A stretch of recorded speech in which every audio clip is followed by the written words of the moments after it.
if Congress is not in session, Congress is not in session. Something clicks in my mind that says, look at the fire insurance.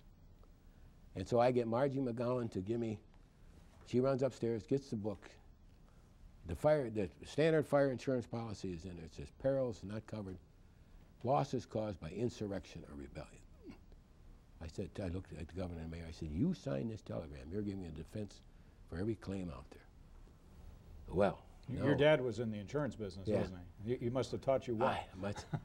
And now, so I get on the phone with Assistant AG, and I tell him that. And you look at that telegram, and we danced around, but we never used the words insurrection or rebellion. We've got the troops that came in. I came back. Detroit was burning. Lansing was hot. We had emergency in Grand Rapids, Saginaw. Most traumatic experience. Well, the president comes on the air that night, and Governor Romney says he can't control. Governor Romney needs this. Governor Romney never once mentions Kavanaugh. Governor leaned over at me and said, well, he stuck it in and broke it off right then. Add that to the so-called brainwashing incident, and Romney's presidential deal is gone. And so Nixon is elected in '68 and calls Romney and says, I want you to be Secretary of Housing and Urban Development. That has no real interest to me. Justice is going to be run by Mitchell, who I didn't think was too bad, but I didn't like Kleindienst. I'd seen him in action in '64. Mike O'Hara gets defeated for the Supreme Court by Thomas Giles Kavanaugh. I stayed at the Jack Tar that night. My wife went home. I went to Chuck Harmon. I said, what's cooking? He said, Mike O'Hara's beat. I said, oh, come on. I said, you're two Irishmen. They went in, yeah, Mike is down 40, 50,000. Well, now Mike's going to go off the Supreme Court, or Giles Kavanaugh's going off the Court of Appeals. In August of that year, we had put a deal on the ballot to give the governor back the appointive power to fill vacancies, passed overwhelming. Con and a fluke of partisan anger had taken it out. It hadn't worked. We needed that. Bipartisan, I helped. We got through. Danny Cooper was great. Basil Brown, because we needed Democrat. We put it on the ballot, passed in August of '68, along with the Tenure Commission. Effective 45 days later, guess who's going to be the recipient of that? And so the governor says, do you have interest? I said, I sure do. And so it was that T. John Lisinski, who had served as Romney's lieutenant governor, and they didn't get along at all. I knew T. John. He's the chief judge. He writes a letter, makes it public, saying, appoint Mike O'Hara, not Bob Danhof, because he figures I'm too much Romney. But anyway, I got appointed. I was sitting in the governor's office one day, and phone rang. I got up to leave. He said, no, sit down. I said, yeah, okay, thanks, Judge. He leaned over, smiled. He said, that's one of your future colleagues urging me to appoint a Mike O'Hara. Well, I got appointed to the court. The governor took off, and I went on January 1, a little story there, but I was going to stay longer, but to get in sync, T. John called, and I got appointed. Romney said, but you got to help me, take care. So I was on the bench, but I was back in my old office on January 21 with his resignation in my hand. And he would not submit it. He wouldn't fix the date. Now, don't ask me why, but Bill Milliken is walking the floor waiting to become governor, and Romney ain't telling him when. And he was in Washington, D.C., had an office. Peg Little, his secretary, was with him. And as I said in the program, we were talking away, and she said, well, she said, he just waved, go ahead. She said, he's getting in the limo to take him to be sworn in as Secretary of Housing and Urban Development.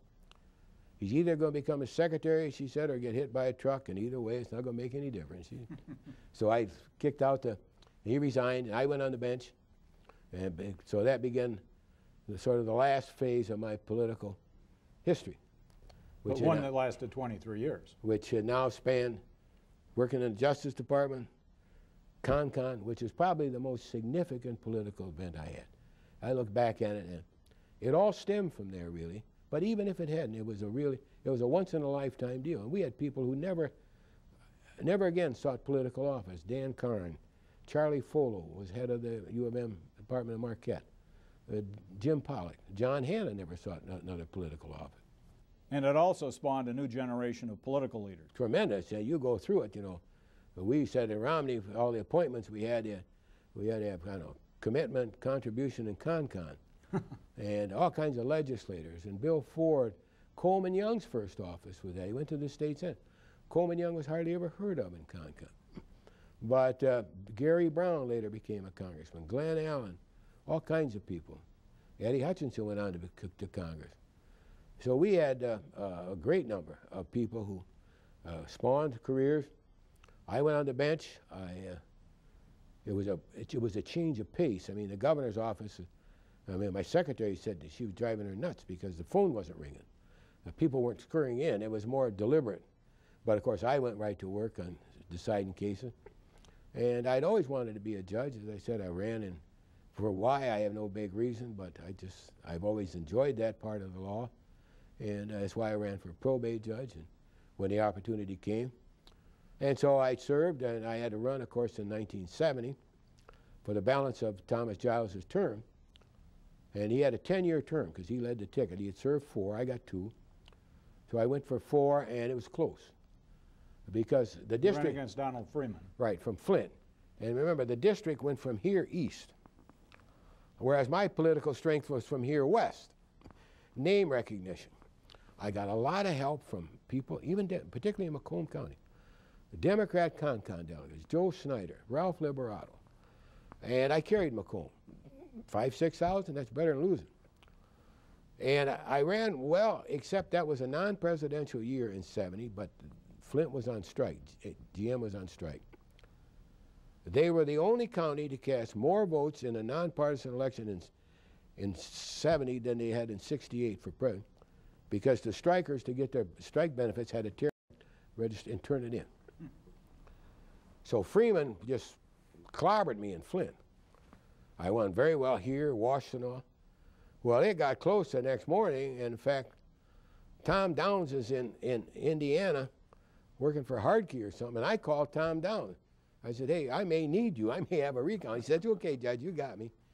So I ran in 70, ran again in 74. Freeman ran again, but this time it wasn't here, because now it's with Bronson and myself. And then I ran again in now 1980. 80 and 86. And unopposed in 1986. 86. 1976, T. John walks in. As I told you, he had opposed my appointment. He said to me, you know, I had made many mistakes. I made one there. I apologize. He said, you've been good. And he said, I'm going to retire. I said, what do you mean? Well, he said, I got 25 and out. I can buy a house, lieutenant governor. I joined a law firm, make some money. I got kids. And he said, you've got to succeed me as chief judge. I said, well, you know, how about Tim Quinn? He said, Tim doesn't want it. Somebody else wanted it, and he said he'd do a terrible job. So T. John went out, and all of his friends. So I get elected chief judge in April of 76, and I get every 3 years we elected in those days.